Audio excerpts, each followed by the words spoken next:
Eta ni gainera uste dut Mageten kasua oso adierazgarria dela, esaten dugunean sistemak huts egin duela, horrelako kaso bat ondo aztertuta pentsatu dezakegu akaso sistemak huts egin baino, sistema funtzionatu duela funtzionatzen duen bezala. Eta sistema ez dagoela pentsatuta ez emakumeak babesteko, eta ez da epaitegi batean demostratu ahal izateko benetan hor indarkeria matxista bat dagoela atzetik eta guk ulertzen dugun moduan zer den indarkeria hori, beraz niretzat askotan dugu sistemak huts egiten du. Kaso daukagun sistema ez da baliagarria emakumeoi justizia eta benetazko justizia eskaintzeko. Guk ezagutzen ditugu kaso asko, non emakumeentzako oso frustrantea den epaitegi batetik pasatzea, ze azken finean, Mirak esaten zuena, epaitegia prestatuta daude edo pentsatuta daude oso sistema konkretu baten barruan, eta epaitegien helburua da delitu bat detektatzea eta sistema punitiboa daukagu, eta horri zigor bat esartzea. Zer gertatzen da, guk esatu dugunean, zer den indarkeria matxista, azkenean erailketa bat da emakumeok egunero pairatzen dugun indarkeria horren adierazpideri gogorrena, eta hor botere harreman desorekatuak gertatzen dira, eta zu epaile baten aurrean gaur egun ezinezkoa da hori nola demostratzea, horregatik emakume asko hortikan pasatzen direnean oso frustratuta agertzen dira, ze azkenean ematen du, ez baduzu jipoi bat jaso, hor ez dela egon ez indarkeriarik, ez ezer, eta azkenean mugimendu feministak ere aspalditik esaten du, azkenean indarkeria matxista, zapalkuntza sistema ezberdinak zeharkatzen direla, eta Mageten kasua oso adierazgarria da. Emakumea, emakume beltza, emakume atzerritarra, bertako hizkuntzak ondo menderatzen ez zituena, zailtasun ekonomikoekin, esan nahi dut, Mageten gorputzean hainbeste zapalkuntza sistema ezberdin gurutzatzen ziren, azkenean hori guztiek emakume hori hil egin dutela. Egia da bere senarraren eskutik heldu zaiola heriotza, baina nik uste dut ikuspuntu feminista batetik argi dagoela zapalkuntza sistema ezberdinen zeharkatze bat gertatu dela emakume honengan, eta emaitza tamalez bere erailketa izan dela. Gogoratu behar dela, eta Garbine Biurrunek ere aipatzen zuen baliabideen historia, eta irailean bertan medioetan irakurtzen genuen, adibidez, LAB sindikatuak lan ikuskaritzan salaketa bat sartu zuela Bilboko epaitegia, Bilbon bi epaitegi daude indarkeria matxistak hartatzeko, eta salaketa bat sartu zutela lan ikuskaritzan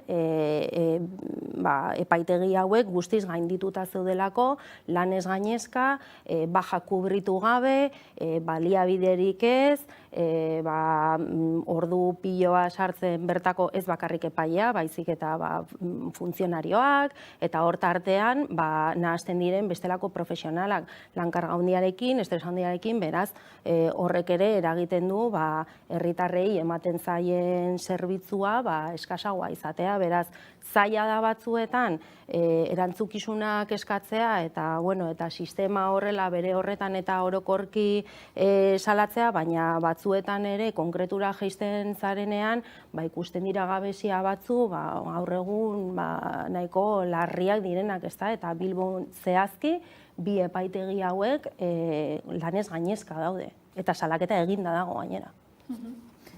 Zuk ere, Alba, gertutik ezagutzen duzu errealitate hori Bilbo mailan, ez? Babes eske doazen emakume horiek ere nolako errealitatea izaten duten, eta... Babes eske udal mailara jotze dutenean gehienetan hori ja segituan deribatzen da beste maila instituzional batzuetara, baina horrek ez du esan nahi guk udaletik zer gehiago egin ezin dezakegunik, esan nahi dut. Azkenean, esaten badugu, hau arazo hau guztiona dela, ez direla kasu partikularrak, hau sistemikoa dela, guztiok eragin beharko dugu guretik, ez da? Eta hor udal mailan batez ere, berdintasun politiken alorrean, esate baterako asko dago egiteko, baliabideen alorrean asko dago egiteko, Bilbo batean, argi eta garbi, 526 milioi euroko aurrekontu batetik 0,15 bideratzen zaie berdintasun politikei eta indarkeria matxista pairatzen duten emakumeei ematen zaien arreta horretan, 800.000 euro besterik ez dira. Beraz, baliabide aldetik oso eskasak, eta gero, edo beste gauza bat, dena ez da dirua. Askotan ere bada zu udal administraziotik zer nolako harremana duzun esate baterako mugimendu feministarekin, ez da? Bilbon emakumeen etxe bat eskatzen bada, hori ez da mugimendu feministaren kapritxo bat. Eta hori ez da gutxietsi behar den gauza bat. Eta hemen urteak daramatza mugimendu feminista Bilbon emakumeen etxe bat eskatzen, eta udalak ez du aintzat hartzen aldarrikapen. Ez hori, eta beste guztiak ere, esan nahi dut, zubi guztiak hautsiak ditu momentu honetan mugimendu feministarekin, eta guk uste dugu hori ez dela bidea. Eta daukagunean, esate baterako, talde feminista bat, Galtzagorri bezalakoa, eskatzen ari dena, Bilboko auzo garaietan, hau da, Bilbo Zarra, San Francisco, Zabalan, hor, emakumeen etxe bat aldarrikatzen badaukagu talde feminista bat, eta hori ez da kasualidadea, eta hori ez da kapritxo bat.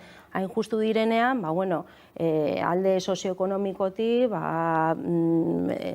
daturik txarrena dauzkaten auzoak, behar sozial handienak dituzten emakumeak seguruenik inguru horietan mugitzen dira, sareri gabe dauden emakume asko, adibidez Mageten kasuan bezala, sareri gabe dagoen emakume bat, eta momentu batean, zu joan altzara udalera laguntza eske, baina beste batzuetan, beste bide batzuetatik eskatzen duzu laguntza, izan daiteke Osakidetzan, izan daiteke eskolan, edo izan daiteke zure auzoan, edo izan daiteke emakumeen etxe batean, eta hori jakin badakigu beste herri batzuetan, tresna eraginkorrak izan direla emakumeen etxeak horrelako kasuak detektatzeko. Beraz, ez da kapritxo bat, Bilboko mugimendu feministak hori eskatzen duenean. Udalak zer egin dezake hor? Asko egin dezake, baina egiten duen gauza bakarra da, ateak itxi eta mugimendu feministarekin zubi guztiak hautsi, ez da? Interesatzeien zaie indarkeria sexistaren kontrako borroka, baina deskonektatuta kontu estruktural horien gandik. Hor etortzen da arazoa, ze horretan ere bat egingo balute, horrek ekarriko luke erantzukizuna hartzea, instituzio bezala, hor ere, eta baliabide gehiago jarri behar izatea, eta diskursoak aldatu behar izatea, eta bar, eta bar. Esan edo, nik uste dut ez dela kasualitatea, joan den astean, Mageten erailketa eta gero, Bilboko udaleko atarian egin genuen kontzentrazio horren ostean, Bilboko alkatearen deklarazioak ez dira kasualitatea. Bere ustez, Bilbotik bota behar dira, antza, bilatu behar ditugu ez dakit iskinetatik edo nondik, emakumeak errespetatzen ez dituzten gizon maltzur hoiek, eta hoiek izan ziren bere deklarazioa, Bilbon ez dago lekurik emakumeak errespetatzen ez dituzten gizon maltzur hoientzat, ezta? Diskurso hori ez da kasualitatea. Diskurso horrek dakarrena da, alde batetik gizartea anestesiatu nahi izatea, diskurso horrekin, eta beste alde batetik zure erantzukizuna instituzio bezala gainetik kendu nahi izatea.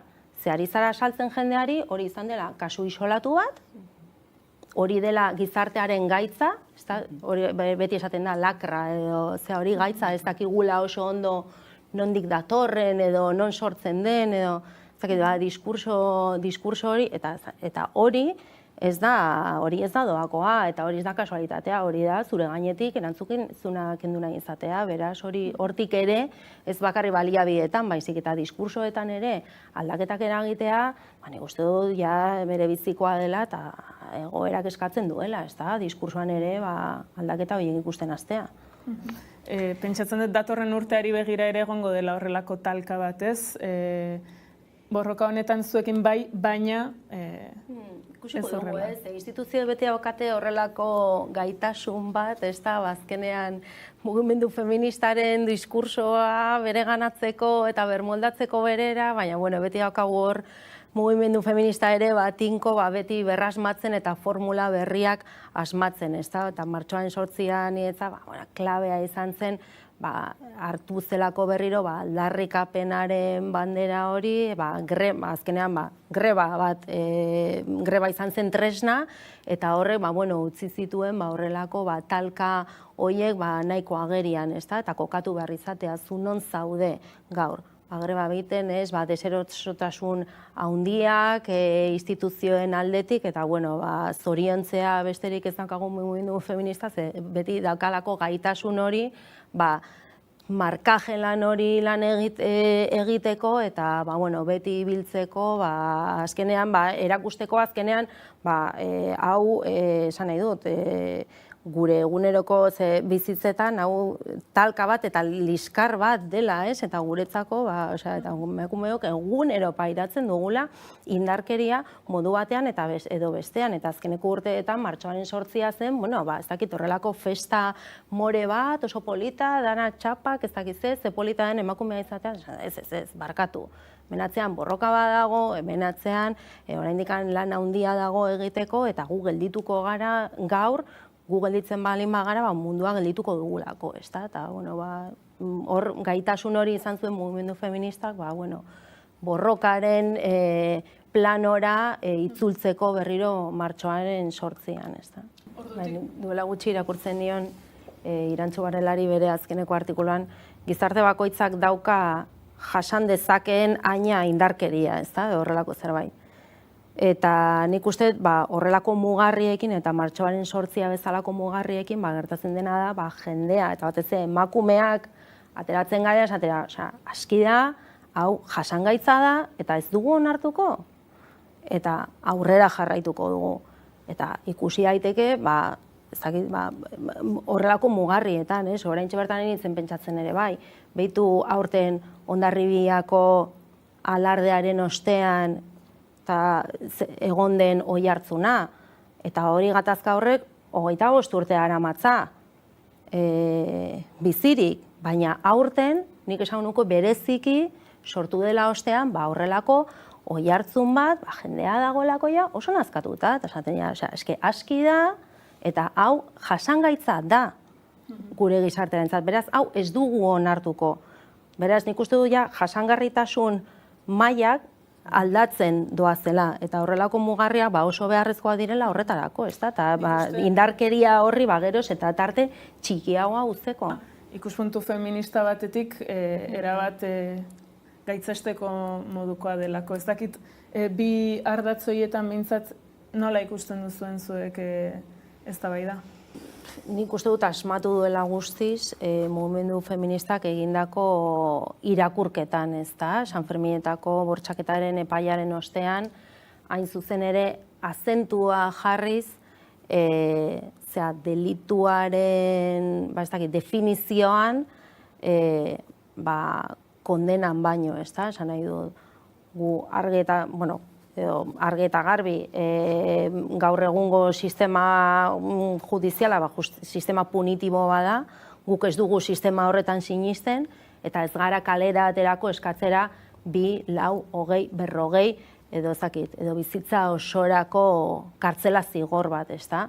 Guri interesatzen zaiguna da sistema honek gure hitza aintzat hartzea, emakumea sinistea, eta emakumeak defendatzea. Horrek ez du zertan ekarri behar bizitza osorako kartzela zigorrik, eta gainera ez dugu sinisten sistema horretan. Beraz nik uste dut, zentzu horretan oso ondo asmatu dutela horra zentua jarriz, ez da? Saioaren aurretik Alba aipatzen zenun azaroaren 25 gainean daukagula eta ziurenik data horri begira ere justiziaren gaia zentrala izatea aurreikusi daitekeela aurtengoan. Ikusiko dugu, ea zein den batez ere asamblea horietan eta mugimendu feministaren hausnarketa zentzu horretan eta zen izango den proposamena azaroaren 25-ari begira, baina nik uste dut azken urtean agendaren zentralidadean egon dela justizia patriarkalaren gaia eta beti ere saiatu izan gera, azaroaren 25-ean, indarkeria matxistaren aurpegi ezberdinak azaleratzen eta bar, baina nik esango nuke aurten zentralidade handia izan duela gai honek eta ikusiko dugu azaroaren 25-ean ze aldarrirekin aterako garen guztiok kalera, baina ziur nago hori ere agendan egongo dela eta epaitegien aurrean emakume asko eta asko egongo direla justizia eske.